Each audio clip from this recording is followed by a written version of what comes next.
Bienvenue sur automoto.com, c'est dans la région très pittoresque des Alpilles, à quelques encablures des Baux de Provence, qu'Opel nous présente la toute dernière version de sa classique berline Insignia. GSI, une griffe utilisée par Opel depuis les années 1980, qui est l'équivalent de la griffe GTI utilisée par d'autres constructeurs. Ça n'est pas une sportive pure et dure, contrairement à certaines versions qui ont droit au label OPC pour Opel Performance Center. C'est donc une Grand Tourisme injection. Sous le capot, un 4 cylindres 2 litres essence de 260 chevaux. Et au niveau châssis, une transmission intégrale permanente, un amortissement piloté, le tout avec des jantes de 20 pouces chaussées de très performants Michelin Pilot Sport.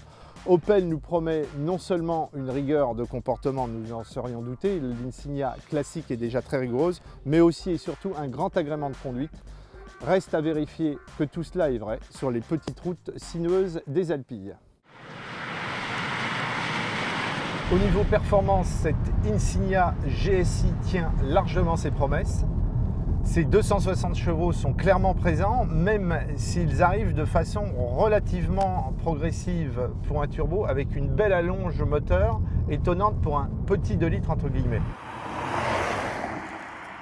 Performance de haut niveau, mais assez avare en sensation. Ceux qui aimaient les coups de pied aux fesses des turbos d'antan seront déçus. Rançon de cette efficacité du 2 litres turbo, une consommation qui dépasse très facilement les 14 litres dès qu'on commence à rouler un peu et qui peut avoisiner les 20 litres à rythme très soutenu. Mais c'est le propre de tous les 2 litres turbo. Parmi les petites critiques au niveau mécanique, une sonorité qui n'est pas extraordinaire, mais ça c'est le propre là encore de tous les moteurs 4 cylindres turbo contemporains. Même si le son devient un petit peu plus sympathique quand on enclenche le mode sport, avec une sonorité un tout petit peu artificielle mais quand même attachante qui repasse par les haut-parleurs. Précisons que ce moteur est exclusivement associé à la transmission automatique à 8 rapports que l'on connaissait déjà sur l'Insignia, laquelle peut être commandée depuis des palettes situées derrière le volant.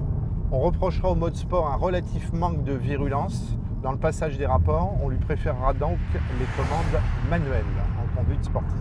La transmission intégrale de cette Insignia est associée à un système de vectorisation du couple qui fait office sur les roues arrière de différentiel autobloquant en gérant de façon indépendante roue par roue le couple. Résultat, cette Insignia GSI enroule littéralement les virages et les courbes, même prises à rythme très élevé. Un système dont peu de conducteurs iront chercher les limites tant elle s'avère efficace. Transmission intégrale qui est très bien secondée par un très efficace amortissement piloté, lequel demeure globalement plutôt confortable. Bien évidemment en mode sport il y a des petites réactions, mais compte tenu des immenses jantes de 20 pouces, rien d'inquiétant.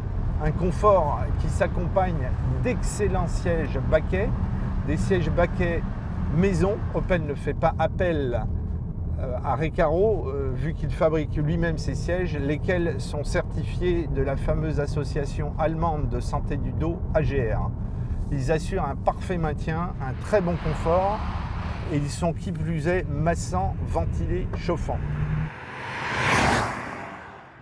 Légèrement plus abordable que la plupart de ses concurrentes, cette Insignia GSI est proposée à un petit peu moins de 47 000 € en version berline. Reste un gros inconvénient, un malus écologique maximal de 10 500 € à rajouter à ce prix, sachant que la seconde version, biturbo diesel 210 chevaux, est également taxée du même montant. Un tarif qui bien évidemment intègre les équipements de sécurité propres à l'Insignia, à savoir freinage d'urgence automatique avec détection des piétons, maintien de la trajectoire très efficace et également régulateur de vitesse actif. Comme vous l'aurez compris, cette Insignia GSI ne donne absolument pas dans les sbroufs, mais privilégie l'efficacité et la sécurité. A très bientôt sur automoto.com.